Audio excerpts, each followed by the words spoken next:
So again, pleasant day to you. Before I start, I would just like to reiterate that this lecture presentation is solely for educational purposes and intended only to students enrolled in second year medical parasitology, and any unauthorized copying or distribution of this material will be subject to data privacy law.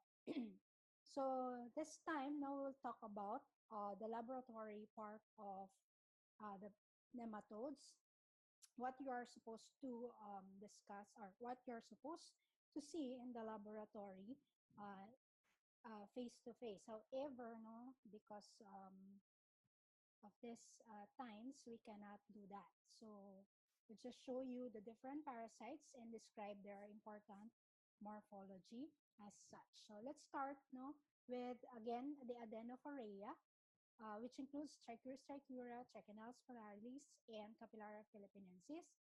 And then we're going to talk about as well some of the members of the order Ascaridida, which are yung Ascaris lumbricoides and the Toxocaras. Right, so for Trichuris trichiura, you've seen this in the lecture that the adult female is generally larger than that of an adult male. So they have an attenuated anterior 3/5 and a straight posterior with blunt or rounded and posterior area. The vulva is located in the ventral side of the anterior portion. They do have one succulate ovary, an oviduct, this one, and a uterus. So this one is a uterus with eggs inside. The adult female, again, will have an attenuate anterior 3/5. They do have a bigger flesh posterior part now with this 360 curvature. They do have as well one succulate testis, an ejaculatory duct, and a vas deferens. So they have lancet-shaped spicule on its caudal end, covered with a pineal sheath. The egg of Trichuris trichiura, as described during our lecture, they do have this bipolar mucus plug, thereby resembling that of a football. So this is diagnostic of Trichuris trichiura when we are doing particularly direct fecal smear. So they do have as well disorganized yolk. So grossly, you can see how big the Trichuris trichiura is and how it's yung description of its anterior and posterior end do look like. So it really resembles that of a whipworm. So again, this is microscopically. When you view it under the microscope, you will really be able to see this bipolar mucus plug. So it will not get lost when you see this under the microscope. You'll be confident enough to say that this is Trichuris trichiura. Now, Trichinella spiralis adult female is again, as with other nematodes, longer and broader than that of the male. The uterus, all right? So this is diagnostic of which it is semi-cold, it's filled with this semi-coiled larva, that is diagnostic of the adult female. And again, they do have one ovary located at the posterior portion.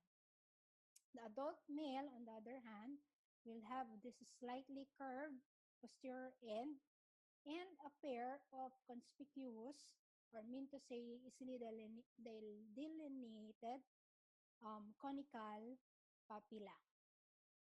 Okay. Now, as mentioned in the lecture, the larvae larva of Trichinella spiralis is usually encysted, no, or in between muscle fibers, which is diagnostic of them if we do biopsy of the infected area or infected muscle. So you will be able to find, no, with biopsy this tightly coiled larva in between the muscle fibers. They are at the long axis, no, of cyst. The long axis of the cyst is parallel to the muscle fiber. Okay, so grossly, this is how the Trichinella spiralis will look like. No, so very bulbous, and however, no, it's not very well delineated na yung other parts, but here, no, you can still see the uterus na filled with the larva. So this is an H&E staining, biopsy staining of the muscles, striated muscles containing or with the encysted larva. Okay, so this is the striated muscles and these are the larva in between. Next is Capillaria philippinensis. So the adult female, no, the esophagus is described with an anterior half lines, no, with stichocytes. The posterior half is made up of the intestine and the reproductive organs. So this is a uterus filled, no, with eggs of Capillaria philippinensis, which is diagnostic of this parasite, no, the adult female. The adult male will have this long chitinous copulatory spicules that originates internally at the posterior 1/4 and a ventrolateral expansion or overhanging sheath. Diagnostic as well, no, for adult male Capillaria philippinensis. The egg of Capillaria philippinensis is again, as mentioned before in the lecture, they do have as well, no, bipolar mucus plugs, but this one is differentiated with Trichuris trichura as it is flattened with a little constriction, no, at the middle part or in the mid portion, and thereby it resembles that of a peanut. Okay, so they do have as well coarsely pitted shell, no, that is diagnostic of this parasite. So these are naman the disorganized yolk cells of the egg of Capillaria philippinensis. Okay, so this is an adult illustration again of an adult female and the adult male, no, showing you as well the copulatory spicule here and the sperm duct, as well as the testes. Okay, so this is the circumoral nerve ring for both of the parasite and their excretory system. So microscopically, this is how the egg of Capillaria philippinensis will look like. And this is an adult Capillaria philippinensis. Next is Ascaris lumbricoides. The adult female, again, is typically longer than that of the male counterpart. And the male usually will have this curved caudal end compared to females, no, with straight end. So here, you'll also be able to well delineate, no, yung lines, no, the white lines that is prominent in females of Ascaris lumbricoides. So this is an example, no, as I've told you in the lecture, in the direct fecal smear, you can find a fertilized, unfertilized, or decorticated egg. So for an unfertilized egg, this is how it will look like. They are usually elongated, golden yellow in color. They have thin middle layer, little or almost no outer albuminoid layer, and they do have disorganized yolk cells. A fertilized egg are usually also broad ovoid, no, because of the presence of the albuminoid layer. So they have a thick, transparent, innermost vitelline layer with mammillated outermost albuminous layer. So this is diagnostic of a fertilized Ascaris lumbricoides. Aside from that, they also have organized coarse lecithin granules inside. So this is a decorticated egg, no? So wala siyang outer mammillated layer, nakalbo. They are broad, ovoid, and colorless, but they do have these two layers of thick, transparent shells. They don't have albuminous layer also, but they do have organized yolk cells inside. So grossly, this is how Ascaris lumbricoides adult worm will look like. Again, you can see the white line for the adult female, a little bit conspicuous with the male, more observed with adult female. So generally, again, the adult female are longer than that of the adult male. So again, these are the 4 Ascaris eggs that you may be able to see in a direct fecal smear. So this is a fertilized egg, a decorticated egg, and the embryonated egg. So you see here the embryo inside. All right. Other members of the order Ascaridida are the Toxocara, but you'll have this in the lecture for next week. So Toxocara canis and Toxocara cati. So it's the same with all the adult nematodes. The female usually will have a straight and tapered body, while the male counterpart are curved on its posterior end. So the anterior end, they are long and narrow, with narrow cervical ali. This one, that is diagnostic. So we will differentiate canis from cati later on. And then, they have cylindrical body with tapered anterior and posterior end. So here is the egg of Toxocara, canis. So for canis, it's described as thick, coarsely pitted eggshell. Okay? Compared to cati later on, you'll find the difference in its eggshell. So for cati, the cervical ali or the alley is short and broad. Okay? Mas malapad and shorter. But the same for both the female and the male. Female is longer, male shorter with curved end. Both will taper on its posterior end. But for cati, the cephalic or cervical alley is short and broad. Okay? Now the egg, it's thin and finely pitted. The eggshell is thin and finely pitted compared to canis, it's thick and coarsely pitted. Okay, so grossly, this is how Toxocara worm, will adult male or female will look like. So the major difference between the two Toxocara is that this is Toxocara canis and this is Toxocara cati. Remember, pag canis, matulis. Okay?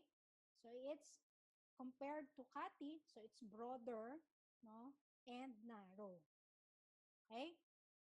Canis, matulis, longer and a bit pointed. Cati, shorter and broader cervical alley. Okay? So the egg, so this is the egg again of Toxocara canis because of its thick, coarsely pitted eggshell. And this is Toxocara cati, which you have a thin, finely pitted eggshell. Okay, so that ends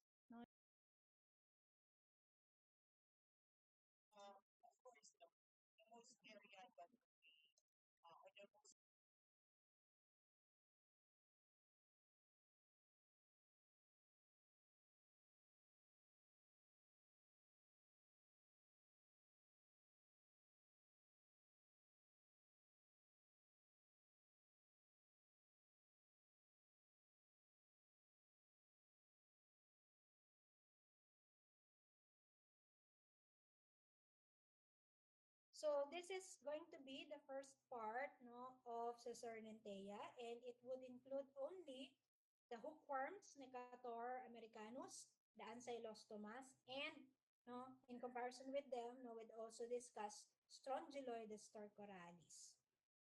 So for the hookworms, no, they do have the same stages of development.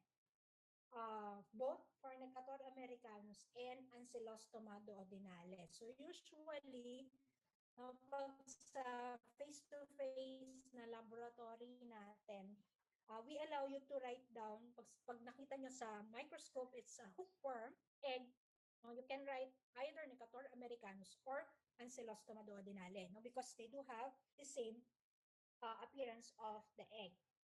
Okay?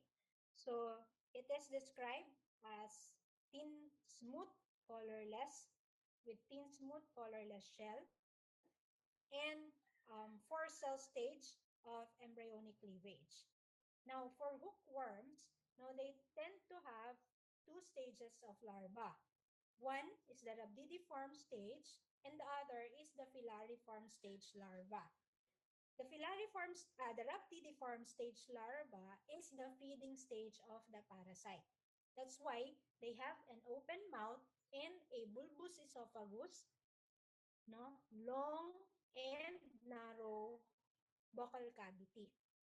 Now, in comparison with Strongyloides torcoralis, diagnostic of hookworm is the presence of a small genital primordium.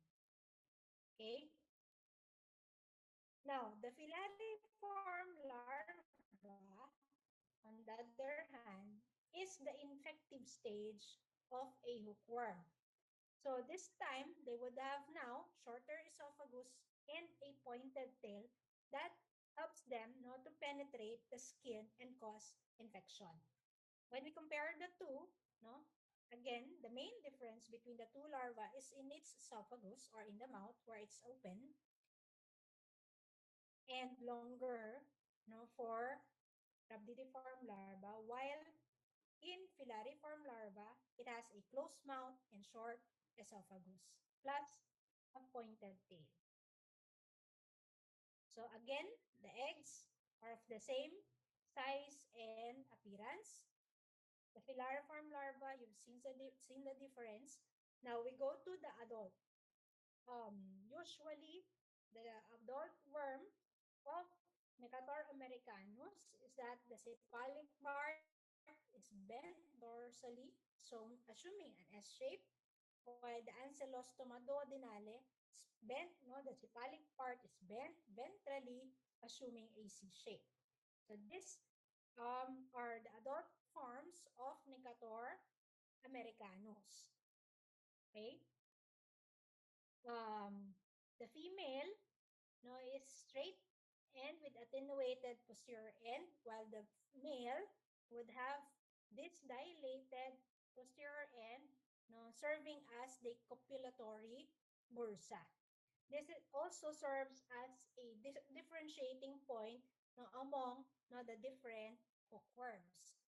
For Necator americanus, the copulatory bursa is long and wide, no, with supporting structures. It does have a bipartite dorsal race and, no, a long, slender pair of copulatory spicule with fused tips or with barbed appearance. The mouth part of Necator americanus serves also as the distinguishing structure because it only has these cutting plates, compared, no, to the other hookworms where they may have talaga teeth. So for Ancylostoma duodenale, no, adult male, they usually are deflected, no, dorso-anterolaterally, assuming a C shape.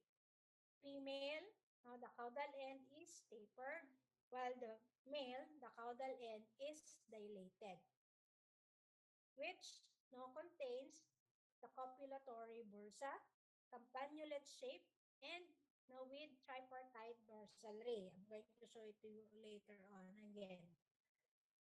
The mouth part is with identical pair of two fused large outer and inner pair of small inconspicuous accessory process. The copulatory bursa again now we'll have tripartite. So one, two, three tripartite dorsal rays and with long hair-like separated copulatory spicules. Okay? So that's the main difference between Ancylostoma duodenale and Necator americanus. So the mouth part, um, you only have this cutting plate for Necator americanus and sets of teeth no, for Ancylostoma duodenale. Brasilense would have also the same pair of small inconspicuous teeth at the median part and a large outer teeth. But for Caninum, it has it has a wider buccal capsule with three pairs, 1, 2, 3, of large equal size teeth. So when compared, no, ganyan yung magiging itsura ng mouth part nila and the copulatory bursa of the male hookworms. Okay? Now, Strongyloides stercoralis, on the other hand, you'll find it by direct fecal smear no, with 18 hyaline shell and 8-stage embryonic cleavage. They also have a rhabdidiform stage and a filariform stage, but this time, the rhabdidiform larva of Strongyloides stercoralis would have a prominent genital primordium. And the esophagus no, is muscular club shape. Filariform larva, on the other hand, also would have closed mouth, but this time it's not pointed, but it does have a notch tail. Okay? Now, the adult worm of the Strongyloides stercoralis can present into three forms: as a parasitic female, a free-living female, and a free-living male. The parasitic female would have a cylindrical esophagus, paired uteri, no, oviducts, ovary tubules, and a pointed caudal end. Free-living male would have this ventrally curved caudal end with pointed tip and two spicules, while the free-living female would have a bihorn uterus. So when compared with the hookworms, the main difference resides for the rhabdidiform larva is the presence of a prominent genital primordium for Strongyloides stercoralis, while the filariform larva, the difference lies into the tail end where it is notched for Strongyloides stercoralis and pointed for hookworms filariform larva. Now, Radamory technique no, is a culture no, that we do um, for hookworms or Saturnantea. This is the way by which we can see no, the larva, if it is present in the specimen, freely floating no, in the water at the bottom of the tube. So the Radamory technique would use as a material no, a test tube, a filter paper, no, and water at the bottom of the tube. So what you do with the Harada-Mori technique is that to get a sample of stool or feces and smear it no, in the filter paper. If the parasite is present in the leaving it there, no, you'll find them swimming, no, floating here in with the water at the bottom of the tube. Okay, so it's a form of a good shore, no, for worms, particularly hookworms, in parasitology. No, but this you don't do anymore in the laboratory. We just let you have it as a demo na lang, no, so you can check on how it will look like if no if the parasite is present in the test tube. Okay, so all the rest, no, all other nematodes, no, you can find it posted in the Moodle, no, with video also.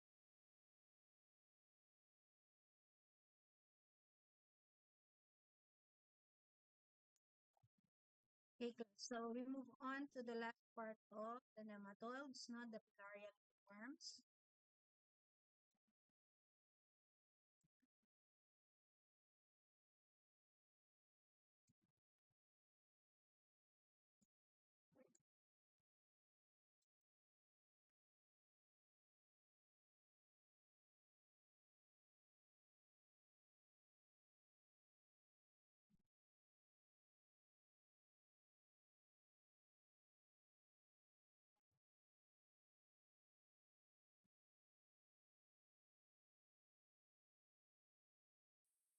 Okay, can you see it now? Yes po, Doc.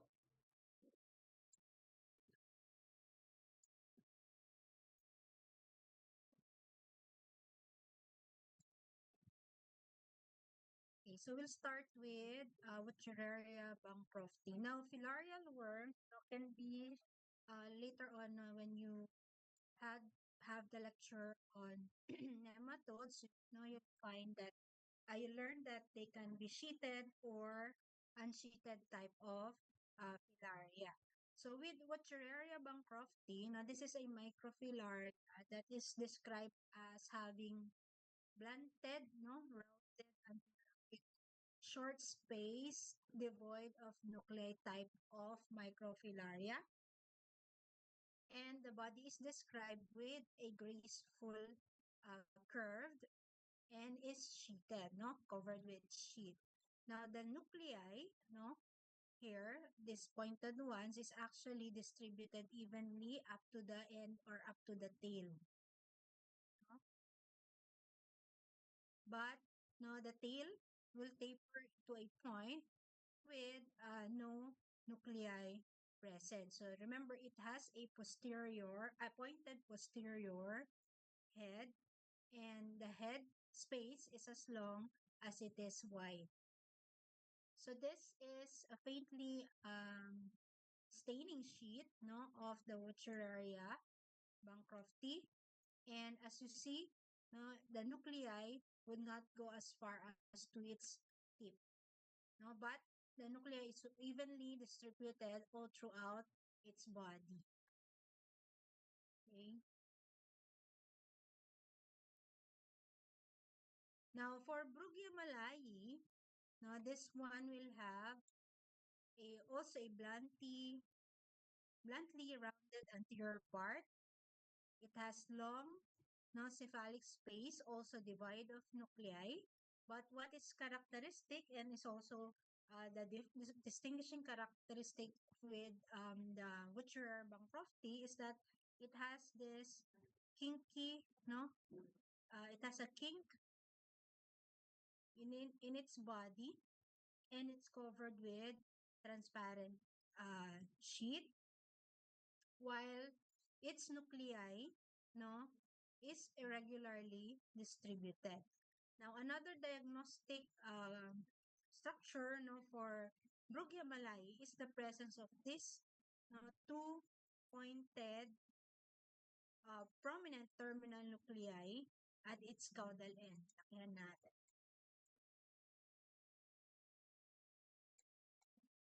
Okay. So, can you see this part? Yan. That's diagnostic of Brugia malayi, no? The presence of the two prominent terminal nuclei. Okay. So here, no, this is a actual specimen showing you here the two terminal nuclei, no, and the presence of a subterm use here. And again, no, the nuclei are irregularly, no, distributed. Okay.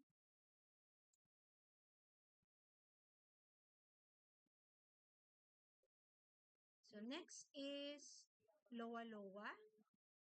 Loa-loa, on the other hand, no, is very small and it has no cephalic spaces, while its body has irregular curves, no, with a thin transparent sheet as well as the nuclei, no, it's irregularly distributed and it can reach up to the caudal end, no, so it extends to the tip of the tail, and then they have irregularly curved, no, body covered with a sheet.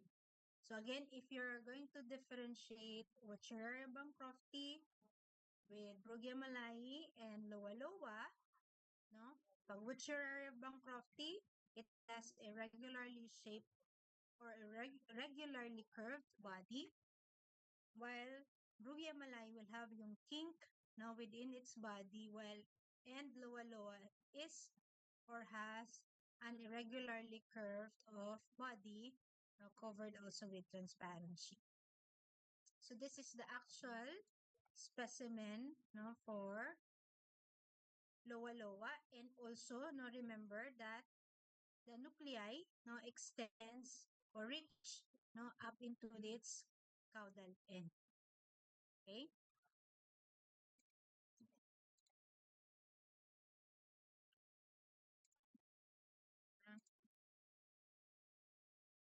Do you have any questions or clarification so far?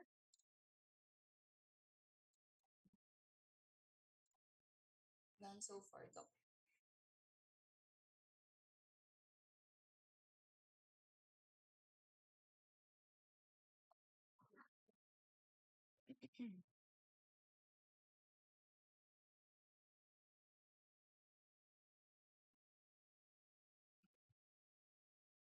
So I'm already posting it in Moodle, no, this laboratory part. So later on, you can already access this.